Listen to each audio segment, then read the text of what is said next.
Hi again. Karel von Baalen, The Chaos of Cults, the chapter on Rosicrucianism. He's now dealing on page 110 with the worlds of Rosicrucianism. The explanation of the cross, however, contains sufficient hints at other Rosicrucian doctrines to launch us upon a more complete, though ever so brief, exposition of this complicated system of thought. For we have heard of the various bodies of man, of many spirits, of evolution through reincarnation, and of many races. There are 7 worlds which together form the universe. Each one is amenable to laws which are practically inoperative in the other. For instance, the laws of gravitation and of contraction and expansion, to which matter is subject in the physical, that is the lowest world, do not exist in the next higher, or the desire world. Neither is there heat nor cold there. Each world is subdivided into 7 regions, or subdivisions of matter. In the physical world we have denser forms, namely solids, liquids, and gases, and also 4 others of various densities. But either still remains a physical matter. That is, ether, not either. Ether still remains a physical matter. The 4 etherics together form the etheric region. Above all this is the universal spirit, expressing itself in the visible world as 4 great streams of life in varying stages of development. This fourfold spiritual impulse molds the chemical matter of the earth into variegated forms of the 4 kingdoms: mineral, plant, animal, and man. The etheric region of the physical world is as tangible to the clairvoyant as are the solids, liquids, and gases of the chemical region to ordinary people. The clairvoyant sees 4 ethers: chemical ether, life ether, light ether, reflecting ether. Rather than invent instruments to learn the secrets of nature, as does the scientist, the occultist would develop the investigator himself. Thus we may find that our senses or faculties may become the open sesame in searching for truth.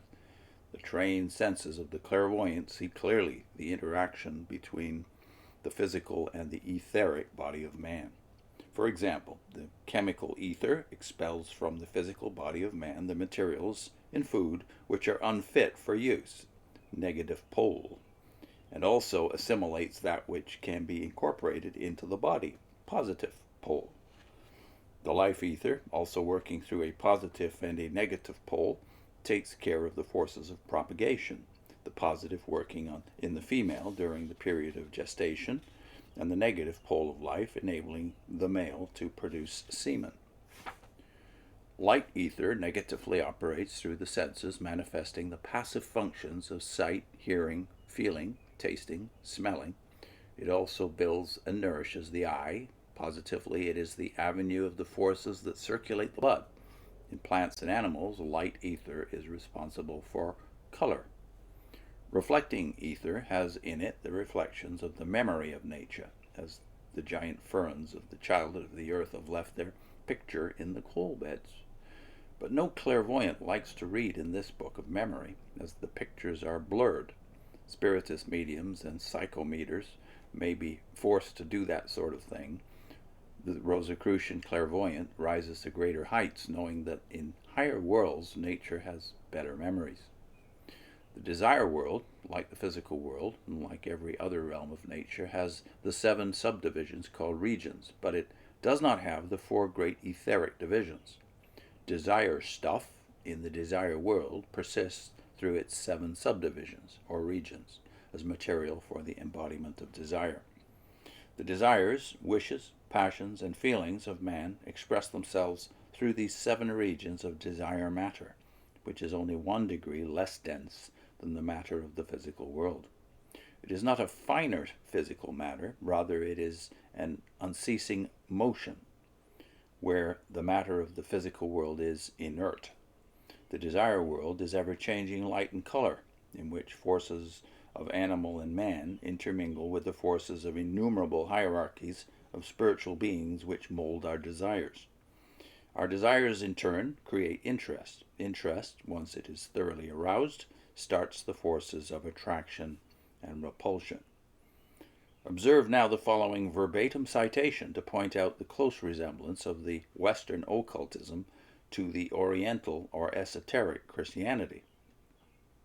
Quote, "The physical and the desire worlds are not separated from each other by space. They are closer than hands and feet. It is not necessary to move to get from one to the other, nor from one region to the next, just as solids, liquids, and gases are all together in our bodies, interpenetrating one another, so are the different regions of the desire world within us also." End of quote. The world of thought also consists of 7 regions of varying qualities and densities, and like the physical world, the world of thought is divided into 2 main divisions: the region of concrete thought, composing the 4 densest regions, and the region of abstract thought, comprising the 3 regions of finest substance. All of this is also thought of as consisting, if not of material, at least of mind stuff. The thought forms are acting as regulators and balance wheels upon the impulses engendered in the desire world by impacts from the phenomenal world. All these phrases and clauses and sometimes complete paragraphs from the books of Mr. Heindel. Have you had enough? Next time, well, there will be a next time, the evolution of man according to Rosicrucianism. I'll put in a link into someone from a Hindu background talking about the New Age movement and its many influences, one of which is this, also Theosophy and Christian Science.